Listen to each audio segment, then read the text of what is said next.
Hello बच्चों, let's see the question. The question is which of the following salt has same value of Van't Hoff factor I as that of K3FeCN6. So let's have a look on the key concept that we have to use.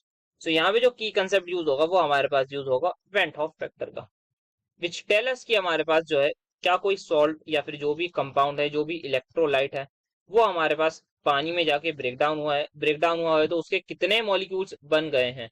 तो ये हमारे पास बताता है हमारा went half. तो सबसे पहले देखते हैं, हमें सबको अज्यूम करना होगा हमारे पास जो ये स्ट्रॉन्ग इलेक्ट्रोलाइट है, बिकॉज अल्फा की वैल्यू गिवन नहीं है.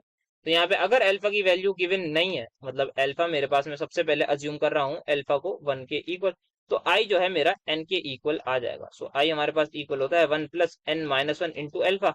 अल्फा की वैल्यू है 1, तो यहाँ पे 1 से 1 कैंसिल हो जाएगा और आई की वैल्यू इक्वल आ गई एन के. ठीक है.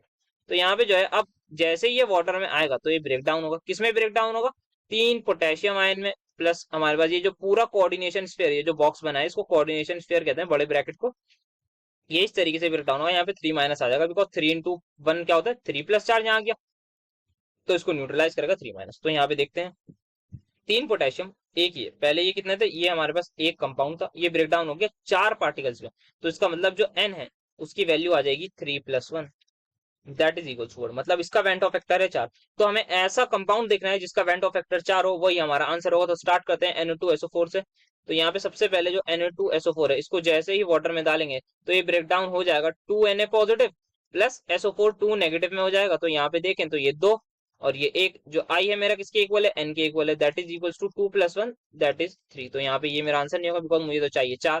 तो ऑप्शन नंबर बी देखते हैं हम. यहाँ पे ऑप्शन नंबर बी से पहले सी देख लेते हैं, सी और डी फिर बाद में भी देखेंगे. तो ये हमारे पास Al2SO4 थ्राइस, इसको मैं ब्रेक डाउन जैसे ही करूंगा तो ये ब्रेक डाउन होगा 2Al3 positive plus 3 into SO4 2 negative में. अब इसकी मैं निकालना चाहूँ तो 2 मेरे पास एल्यूमिनियम है, यहाँ पे क्लियरली देख सकते हैं, और 3 सल्फेट है. तो मेरी जो आई की वैल्यू है वो आ जाएगी एन के equal, that is 2 + 3 that is equal to 5. तो 5 भी नहीं, मुझे तो 3 चाहिए. Still let's check another one. So we have NaCl. So let's calculate this.